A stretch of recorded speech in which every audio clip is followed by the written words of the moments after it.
दोस्तों, मेरा नाम रिबा है। मेरी उम्र 28 साल है। मैंने बहुत पढ़ाई की, तब जाकर मेरी अच्छी खासी जॉब मिली। मैं दिन रात बहुत मेहनत करने लगी। मेरी मेहनत को देखकर कंपनी के मालिक ने मुझे मैनेजर बना दिया। मेरी सैलरी बहुत अच्छी थी, लेकिन सैलरी के साथ साथ काम भी बहुत था। पूरी कंपनी को देखती थी। फिर मैं शाम को घर चली जाती थी और बड़ा मुश्किल से खाना बनाकर खाती थी।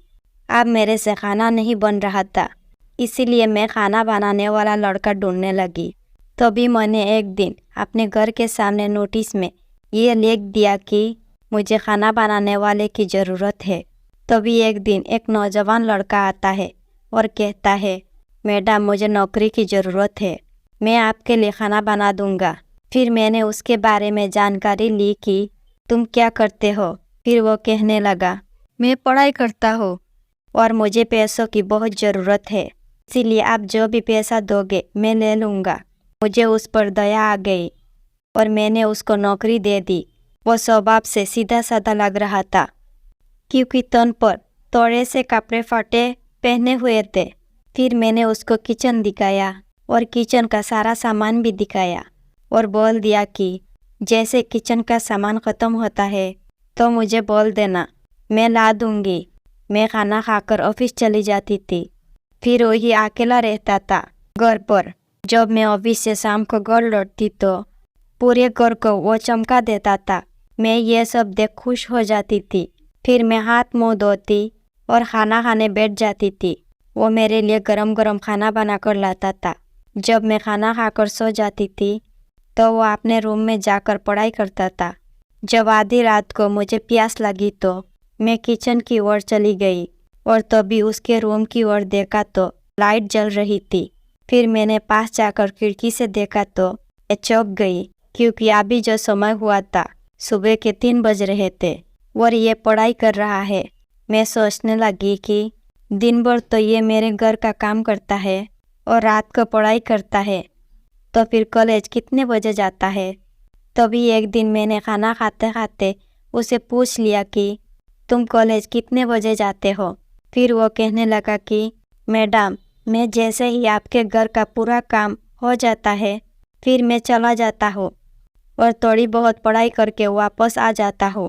फिर मैं सोचने लगती हूँ कि मैं दिन भर अपने ऑफिस में कुछ काम नहीं करती, फिर भी मुझे लगता है कि मैं थक जाती हूँ और ये दिन भर मेरे घर का काम करता है और थोड़ा बहुत समय जो बचता है फिर ये कॉलेज जाता है। फिर मुझे दया आ जाती है और मैंने उसके पैसे बढ़ा दिए। एक दिन वो बहुत ही स्वादिष्ट खाना बनाया और मैंने इतना खाना खा लिया कि जैसे ही खाना खाया मैं सोने के लिए चली गई और गहरी नींद में सो गई। फिर मैंने एक दिन उसके परिवार के बारे में पूछने लगी कि तुम्हारे परिवार में कौन कौन है। तभी वो कहने लगा कि मैडम, मेरे बूढ़े माँ बाप और एक छोटा भाई है। वो एक दिन शादी में जा रहे थे, तभी दुर्घटना में माँ बाप के दोनों आंखें चली गई और छोटा भाई जो विकलांग हो गया।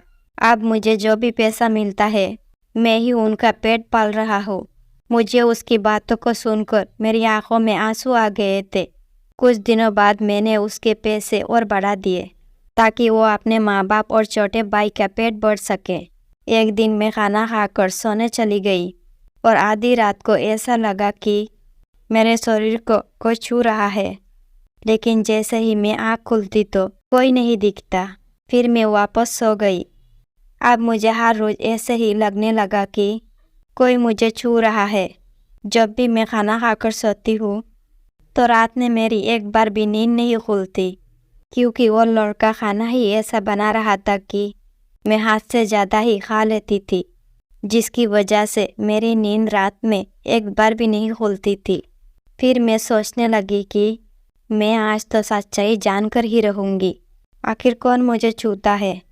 तभी मैंने एक तरकीब निकाली और जैसे ही ऑफिस से घर आई तो मैंने लड़के को बोल दिया कि आज मैंने ऑफिस में ही खाना खा लिया था, इसीलिए आज खाना मत बनाना।